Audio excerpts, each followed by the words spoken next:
আসসালামু আলাইকুম এভরিওয়ান, আশা করি সবাই ভালো আছেন এবং সুস্থ আছেন। jQuery আজকের টিউটোরিয়ালে আমরা দেখব হাইড এবং শো।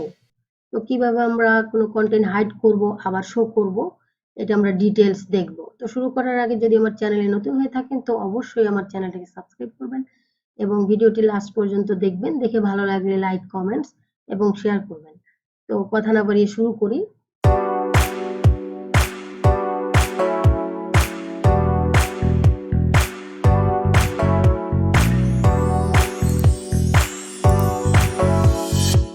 ফার্স্ট একটা কন্টেইনার ক্লাস নিচ্ছি। কন্টেইনার ক্লাস নিলাম, এর মধ্যে আমি দুইটা বাটন নিব। বাটনটা প্রেস করলাম, এর মধ্যে দিলাম এটা হাইড।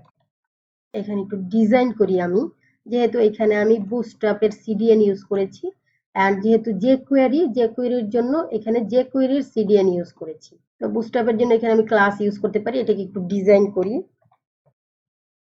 যাতে একটু ভালো দেখা যায়। বাটন বাটন প্রাইমারি অথবা একটু চেঞ্জ করে দেই ইনফো হাইড এটা। তো এখানে আমি ফার্স্ট তারপরে পি ট্যাগ নিব। পি ট্যাগে কিছু কন্টেন্ট নিব। লরেমে 20 ওয়ার্ড নিলাম। এটাই আমি একটু ডিজাইন দেই। ক্লাস দিলাম বিজি হাইফেন সাকসেস দিলাম। ওকে। তো এখন আমি এই এই বাটনে ক্লিক করলে এটা আমার হাইড হয়ে যাবে। তো এর জন্য আমাকে স্ক্রিপ্টে আমি document.ready ফাংশন আগে রেডি করে নিই। এই স্ক্রিপ্টের এই jQuery সিডিএন এর মধ্যে এন্টার করতে হলে আমাকে $সাইন দিতে হবে। প্যারেনথিসিসের মধ্যে document ডট রেডি প্যারেনথিসিস এর মধ্যে ফাংশন প্যারেনথিসিস, তারপরে এটা লাস্টে থার্ড ব্র্যাকেট শুরু শেষ, তারপর এন্টার। ওকে। তো এখানে আমরা এই বাটনকে সিলেক্ট করব, যে বাটনে ক্লিক করলে ক্লিক ইভেন্ট দিব। যেমন বাটনে এখানে $সাইন, তারপরে প্যারেনথিসিসের মধ্যে কোটেশন ডাবল অথবা সিঙ্গেল বাটন হবে, BUTTON বাটন। অথবা বাটন না দিয়ে আমি এখানে একটা আইডি দিই।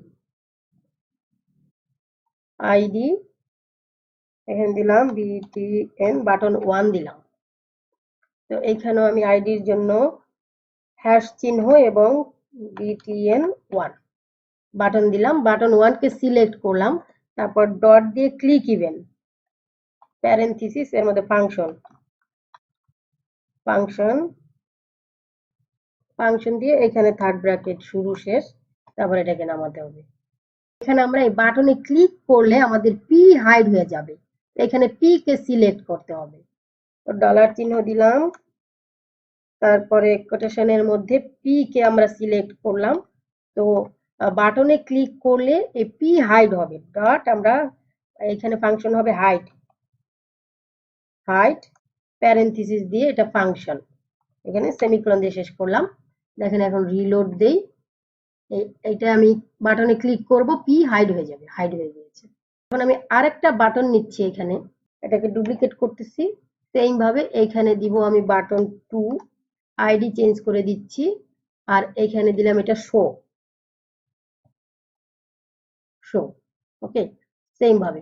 তো এখন এটাকে কপি করব, কন্ট্রোল সি, এটা পেস্ট করলাম। এখানে দিব আমি বাটন 2, আর এখানে দিব আমি শো ফাংশন শো। এখন দেখেন রিলোড দিলাম, এটা ফার্স্টটাকে আমি হাইড করলাম, তারপরে এটা শোতে আমি ক্লিক করলাম, শো বাটনে এটা শো করলো। দেখেন দুইটা বাটনে এটাকে হাইড করলাম, এখানে আমি শো করলাম। এখন যদি আমি সেম বাটনে হাইড এবং শো করতে চাই, তাহলে সেম বাটনে একটা বাটন দিয়ে যদি আমি হাইড এন্ড শো করতে চাই, তাহলে এখানে দেখেন যে কোনো, এখানে আমি এই বাটন 2 কে অথবা এই বাটন 1 এ যদি আমি ক্লিক করি, যে হাইড হয়ে গেছে, আবার ক্লিক করলে এটা শো হবে। তাহলে এইখানে জাস্ট শুধু বাটন 2 তে এখানে হাইডের পরিবর্তে এখানে হবে টগল। দেখেন আমি রিলোড দিচ্ছি, এক নাম্বারটায় ক্লিক করলাম, হাইড হয়ে গেল, আবার ক্লিক করলাম, এটা শো হয়ে গিয়েছে। তার মানে হাইড অ্যান্ড শো যদি আমি একই বাটনে করি, তাহলে এটার জন্য ফাংশন হচ্ছে এখানে এটা টগল ফাংশন। আর এটা দেখেন ক্লিক করলে শুধু এটা হাইড হওয়ার পরে এইটাই ক্লিক করলে এটা শুধু শো হবে।